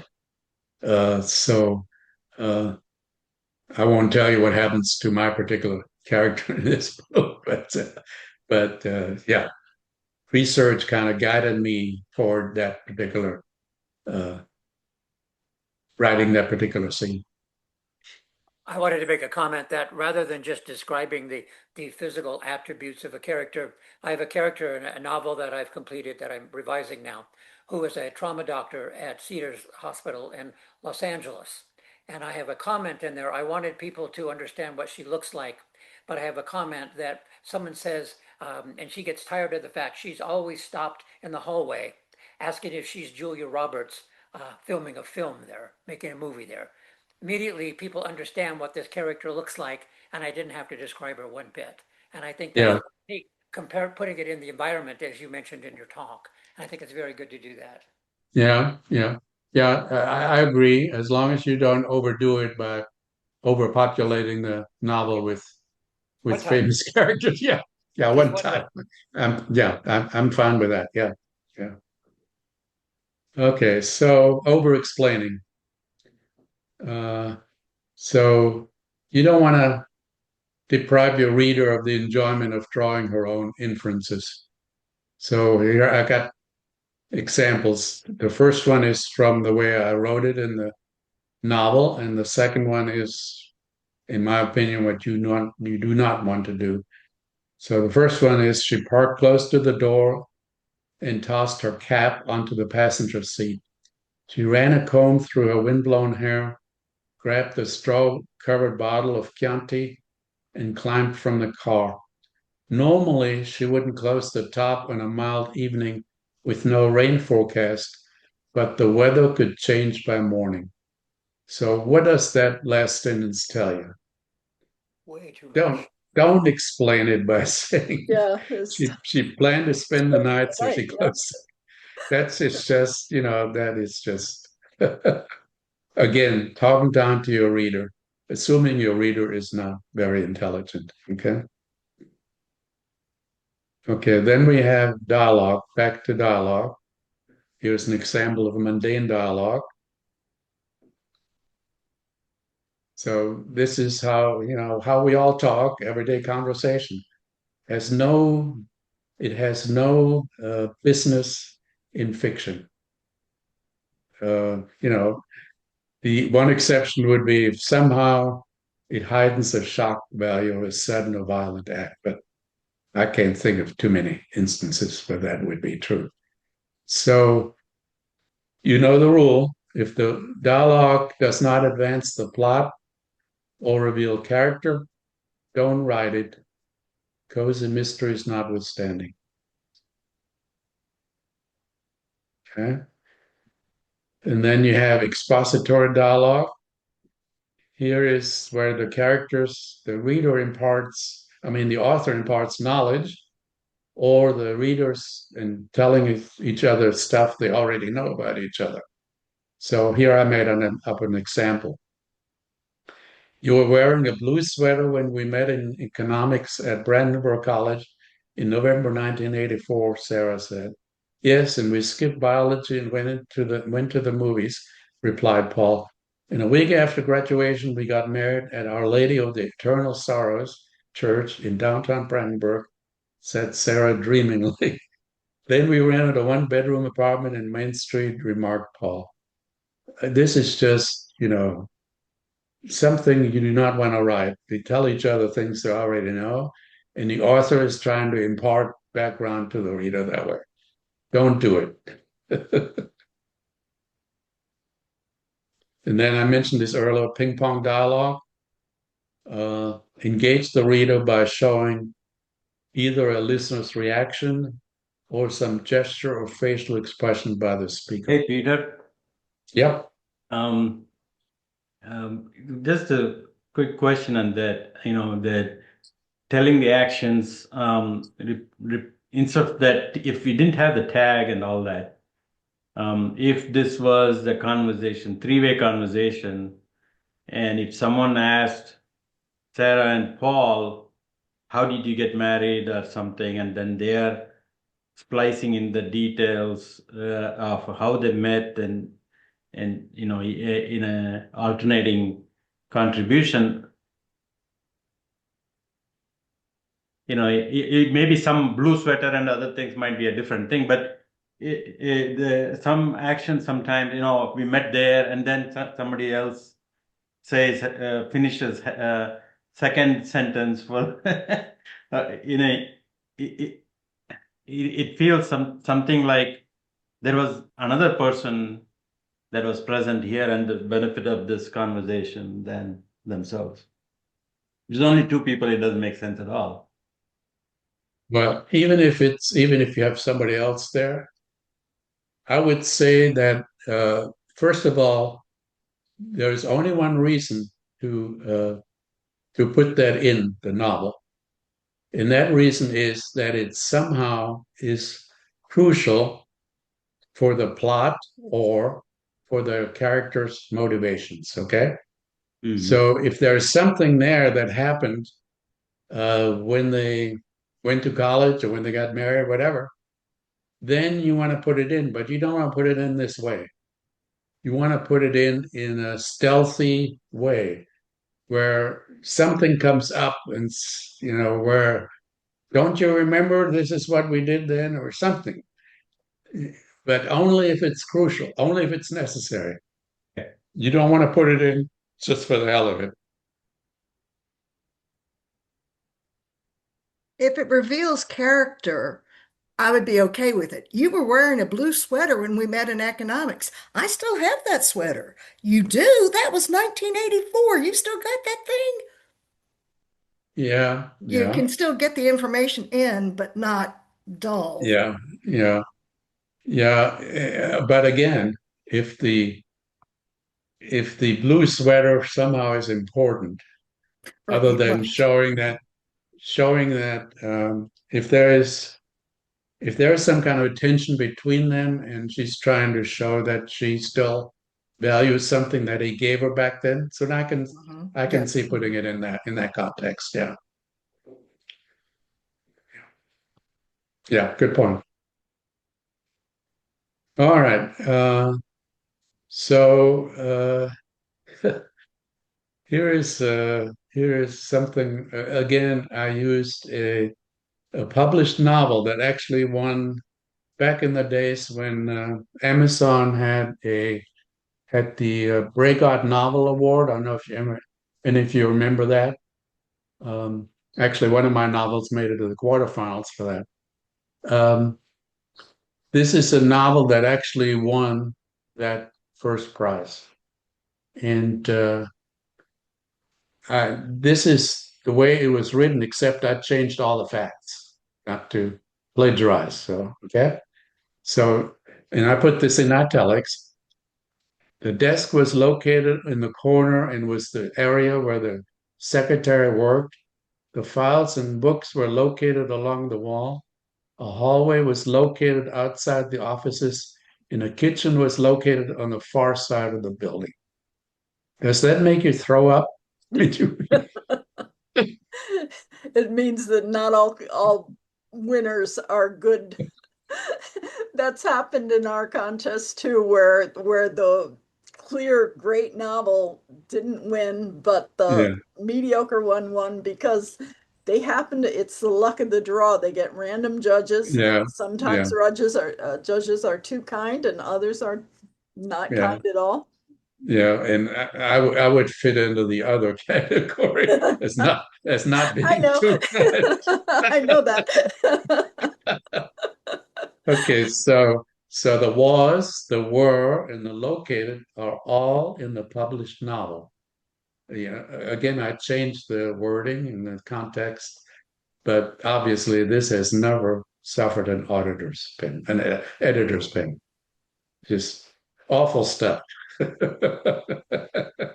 So I would say a professional writer spends the little time necessary to think of a strong verb instead of was or were, and does not repeat the same word ad nauseum. Okay. Okay. So, and then I would say beware of the was police. I bet you didn't know there was a was police, just like it's an adverb police, but they are out there. So watch yourselves. Okay. All right. Grammar and spelling. Everybody's favorite subject, I'm sure. So I got some examples here. It's and your positive versus contraction. It's amazing how often you see those misused. Here's a little bit more difficult one. Effect and effect. Effect is mostly used as a verb, effect as a noun. When used as verbs, effect means to influence something. Effect relates to something that was influenced or to succeed in something, in doing something. So here I got a couple examples that will affect my decision. The opera affected him greatly. The opera had a great effect on him. They effected their escape through the rear window. Okay. So those are different ways of using those two words that are very, very similar. That versus who, I'm in the minority here, I know. It's now Webster says it's okay to use that when it relates to persons. I personally do not prefer that. I still am the old school that you use who, but that's just me. Okay. Further and farther. So farther is a physical distance, and further as an abstract distance. So here's a couple examples. The farther we run, the more tired I get. He moved farther away. I won't belabor the point any further. He's only interested in furthering his career. The further we read, the more interesting the story becomes. I'll suspend him for his behavior, but go no further. So those are the different ways of using those two words in different contexts. And then, unfortunately, this is one that you just see so many times misused. Less versus fewer. The question is it quantifiable? So Roger Federer made fewer errors than Rafael Nadal. The less you think, the better you play tennis. And then I'm sure you hear a lot of TV commentators say the Patriots had less penalties than the Seahawks. And I hope you cringe along with me when you hear that.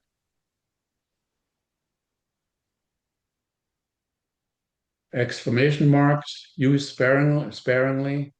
Don't poke the reader in the ribs with exclamation marks. If you use those, it indicates an insecure writer. You achieve the exact opposite. For when you use it for emphasis, it weakens your writing. Use strong verbs and vivid images, and you will show rather than tell. However, one of my favorite examples is, I don't know if any of you read Ken Follett's The Eye of the Needle. Chapter 5 starts with a location of a description of an island. It's like a page and a half or longer description. and it is masterful. And it sets up the island as a major character in the plot of what's to come later in the novel. So I guess don't slavishly adhere to the mantra show don't tell. There are times when it's best to tell. Um, like when you collapse time or you move a character to another location. Um, sometimes you want to tell instead of show. And then here's one, and this is my understanding is this is peculiar to American English and not to British English. In American English, we distinguish between restrictive and non-restrictive clauses, that and which. So restrictive clauses limit the possible meaning of a preceding subject. Non-restrictive clauses tell you something about a preceding subject, but they do not limit or restrict the meaning of the subject. So look at the different meaning of these two sentences. Restrictive use, the literary contest accepted all submissions that were published this year. The non-restrictive use, the literary contest accepted all submissions that were published this year. You see the difference?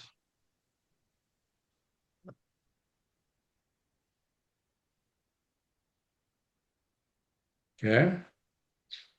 I struggled with it, Peter. Okay. I had a lot of writers who forgot to put the comma in before which, and they couldn't understand why there's a comma before which, but there's not a Yeah, comma before that. exactly. I Yeah, yeah, used to, of course, I yeah, haven't edited in a long time, but yeah. that was a common thing back then. Yes, yes. So basically, the first one, restrictive, means that they only accepted submissions that were published this year. Okay, that's what that means. The second one simply explains that they accepted all submissions, regardless of when they were published. It just happens that they were all published this year. Yeah. Okay, that's the difference. Okay. Very subtle, but it's a difference. Okay, and then this is another one of my pet peeves, my personal preferences. I used to volunteer when I lived in Sedona at the Sedona Public Library, shelving books, putting books back in the shelf. And I remember, just perusing some bestseller novels as I put them back on the shelf. There is one best-selling author, and when you look at his pages, dialogue, the entire page is dialogue.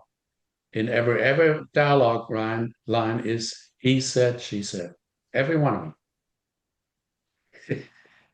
And the general consensus is that said is pretty much invisible when you use it correctly. That's the one tagline you want to use. But if you just write it where every dialogue line is said, to me that is just intrusive, lazy writing. Okay. And we have some authors who swear that that's the only thing you could use is said and asked. You can't use anything else, and I keep fighting with them. Right. Yeah. So, but you don't want to use you don't want to use these taglines like he opined, he offered, inquired, mused, stated, intoned, exploded, fumed, roared, interrupted. You show interruption with an M dash. You don't say interrupted. Okay. Then some of the ones I consider borderline that I've used occasionally: asked, whispered, hissed, probed, demanded, interjected. They're you want to be careful, but I have used them on occasion. And you do not want to use grimaced, smiled, chuckled, sighed, because it's impossible to speak that way. You can use them as beats, but not as taglines. Okay. Again, I recommend reading chapter 5 of Self-Editing for Fiction Writers that goes in great detail about that.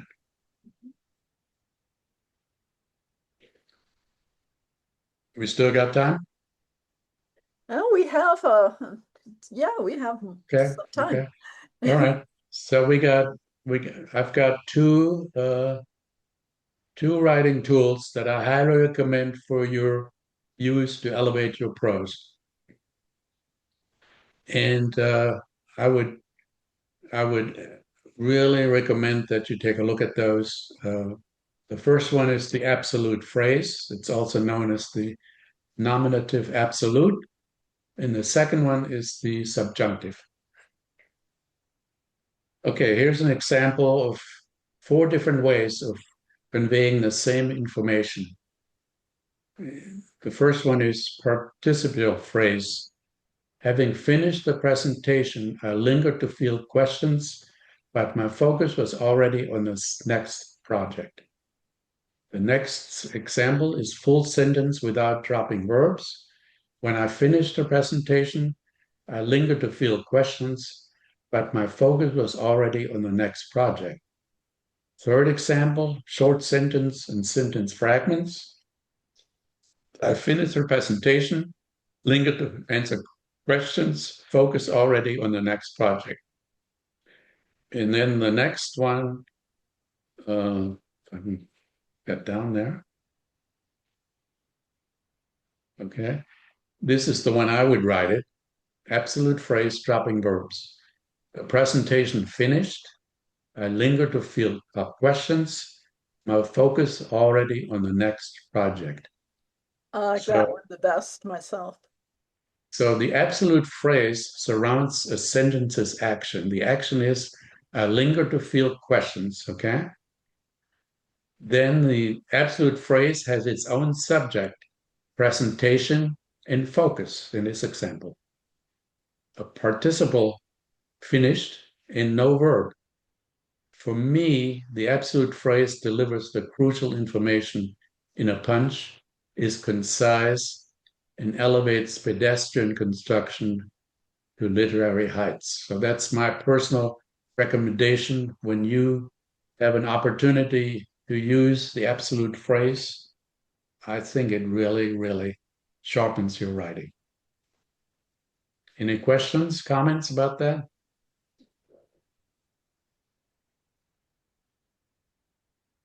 Okay. Then the other one is the subjunctive. And here are all the examples. All these things are in the subjunctive. And I italicized the subjunctive parts. God bless America. Heaven forbid, come what may. Be that as it may. Long live the king. So be it. As it were. Try as he might. All of these are in subjunctive form. You find ill-informed opinions declaring the death of the subjunctive.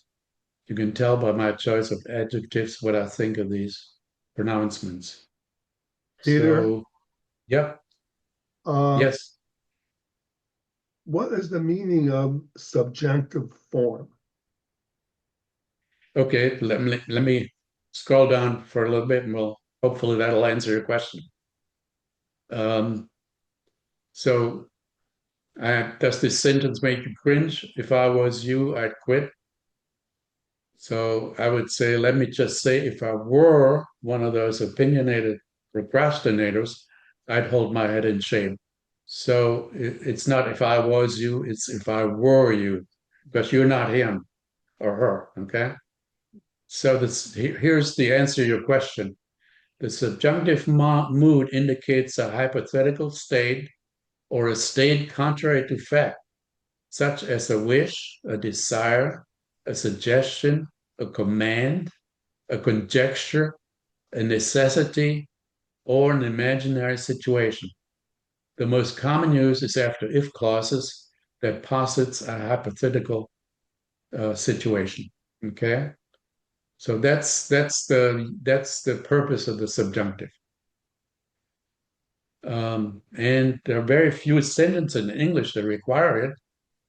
But if you aim for a certain mood or elegance, you might opt for the subjunctive conjugation. when the same sentence could be written without it. And here I have several examples, okay? I asked had he quit. That's the subjunctive. You can also write, I asked him to quit. Or you can write, I prayed she atoned for her misdeeds. Atone is a subjunctive. I prayed that she would atone for her misdeeds. Choose what suits best your writing style, the characters in the scene. See, the example, I prayed she atoned for her misdeeds, is a lot more powerful to me than when you say, I prayed that she would atone for her misdeeds. That is just weak. Okay? Any comments about that? Any questions? Okay, so I have a subjunctive quiz. Let me get out of this share and pull it up and see how you do.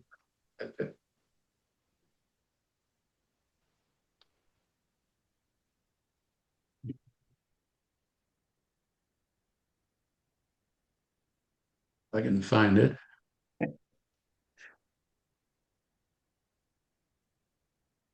Um,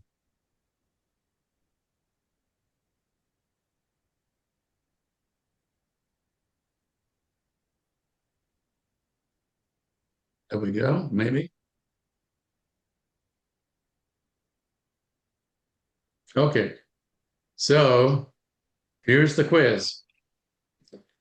It is important that he Be. be awake, okay? If I Or was or were you, if I Were. were you, I would relax with a glass of wine, okay? Were. It is go ahead. Questions? No? It is required that every student Be. be a member of OLLI, okay? I wish he Were. were more tolerant. The teacher asks that you Be. be on time. If he Were. were taller, he could play basketball, yeah? But he's not taller. If he were. I hope that she Comes. comes Yeah. comes early. It's not, yeah, yeah, exactly. And management invites the artist To perform. to perform the opening number. In contrast with the next sentence, management requests that the artist Perform. perform. See? Yeah. Mm. See the difference there? Yep. Yeah. Yeah. And then it is recommended that a pedestrian Look. look to his left before stepping into the streets.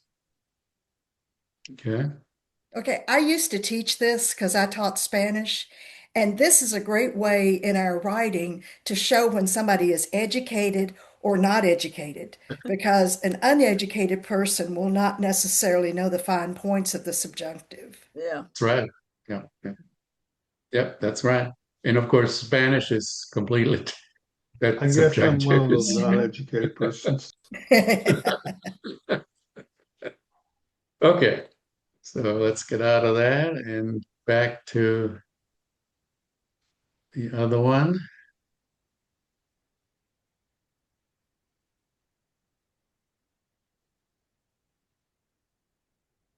Peter, just as a note, we have about 10 minutes left. Okay, good. Yeah, we're just about to Great. wrap it up, I think. So you can, since you have the outline, you can go through these.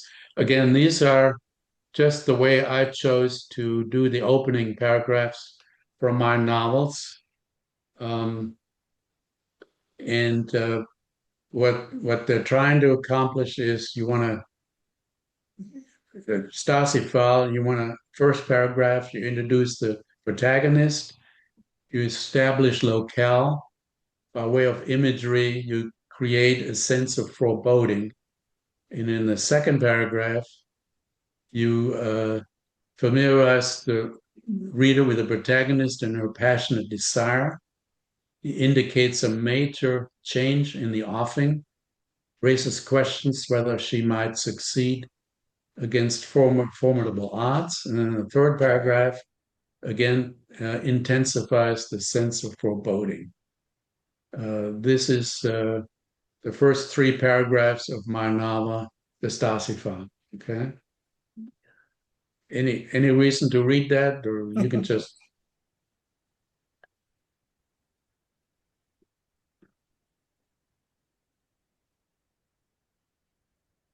Okay. Then the next one is the Kisser Starter, and this is where the novel actually opens with a character who's not the protagonist. There is no rule. Most novels will open with the protagonist, but there's no rule that it has to. Okay, so this is just a character running for his life.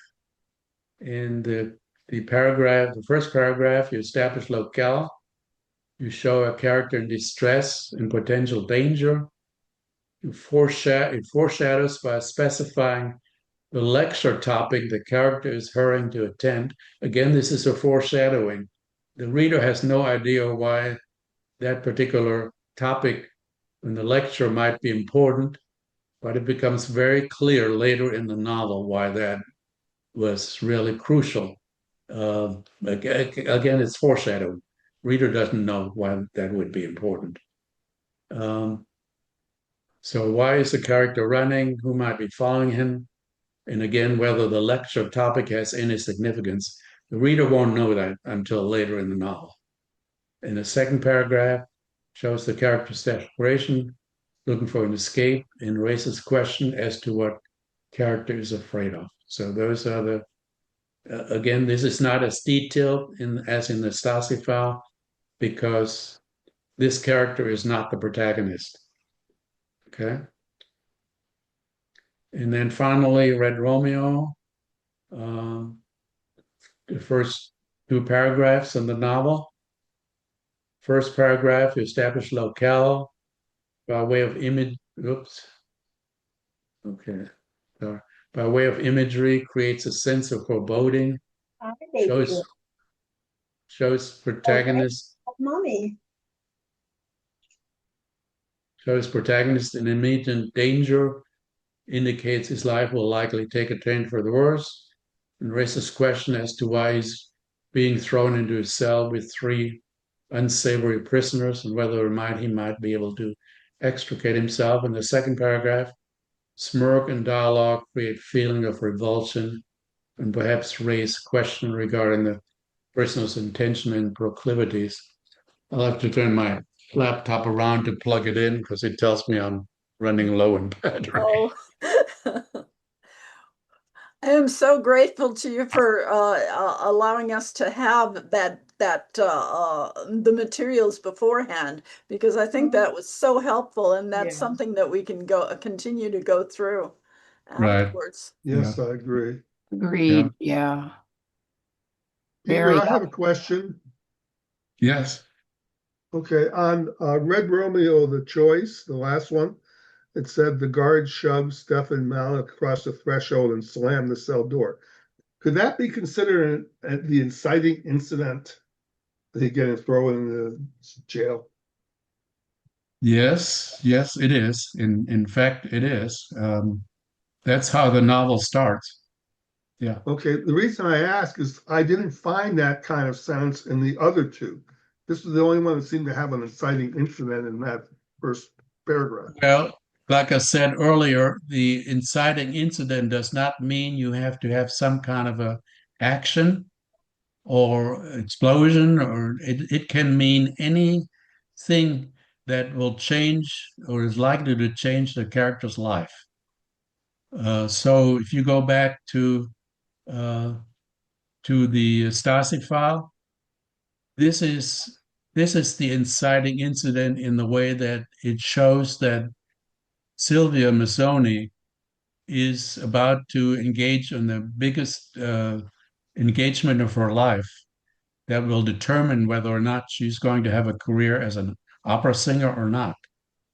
So this raises the question, is she going to have a career? And then it also shows that something might be happening here that's in her way, because it's got the shadow uh, with the images that shows that something untoward might be coming her way. So there's different ways of having insight in incidents. It does not mean it has to be some kind of a explosion or death or whatever. It can be just about anything that starts the novel where something crucial is happening, either has happened or is about to happen to a particular character. You can see that. Okay, See that? thank you.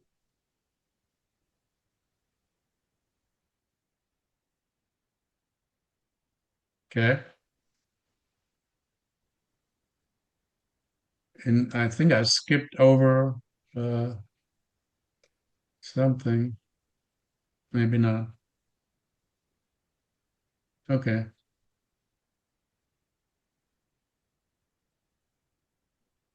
Yeah. Okay. So, and then we got the at the end, we got the resources. It's the books I mentioned.